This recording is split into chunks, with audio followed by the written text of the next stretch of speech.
2025 மகரம் ராசி. இவங்க தான் ஃபஸ்ட்டு ராசியில் மகர ராசிக்கு உன்னதமான பலன்கள். ஜாதகம் நல்லா இருந்து தசாபுத்தி நல்லா இருந்தால் டாப் மோஸ்ட் வரும். 89% நல்ல மார்க் உங்களுக்கு. சனி பெயர்ச்சி, ராகு கேது பெயர்ச்சி, குரு பெயர்ச்சி எல்லாமே நல்லா இருக்கும். அதில் எல்லாம் கூட சொல்ல முடியாது. குரு 6ஆம் இடத்துக்கு போனால் கூட அவங்களுக்கு, ஏன்னா 12 குரு 6க்கு போகிறான், நல்லா தான் இருக்கும். அது வரைக்கும் கொஞ்சம் அடக்கி வாசிக்கணும். பதட்டம் இதனால் வரைக்கும் பயந்துட்டு இருந்தது.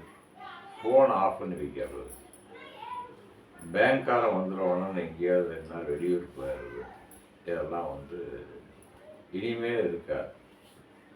இந்த ஜனவரிக்கு அப்புறமே நல்லா இருக்கும். ஜனவரி 15க்கு மேலே சிறப்பாக இருக்குது. அவங்களுக்கு நல்ல முன்னேற்றம் கொடுக்கும். எதிர்பார்த்த கடன்கள் வரும். வசூலாகாத பணம் வசூலாகும். பைசலாகாத வீடு நிலங்கள்லாம் பைசலாகும். அதே மாதிரி சொத்து வரவில் நல்ல மாற்றம் உண்டு. அதெல்லாம் வந்துடும் உங்களுக்கு.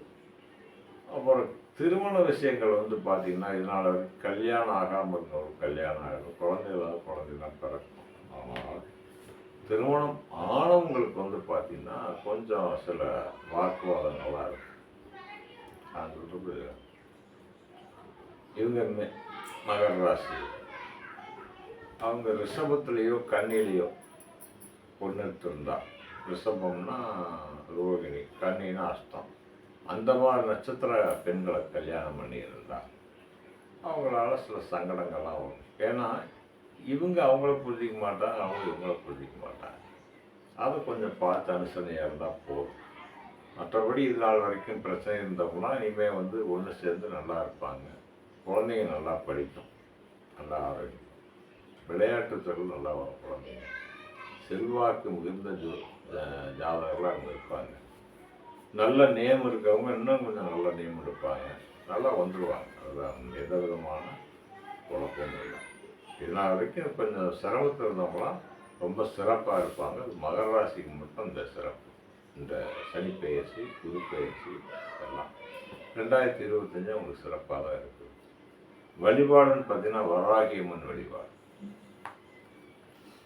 வாராகி தெய்வத்தை சனிக்கிழமை தோறும் போய் வணங்குறது.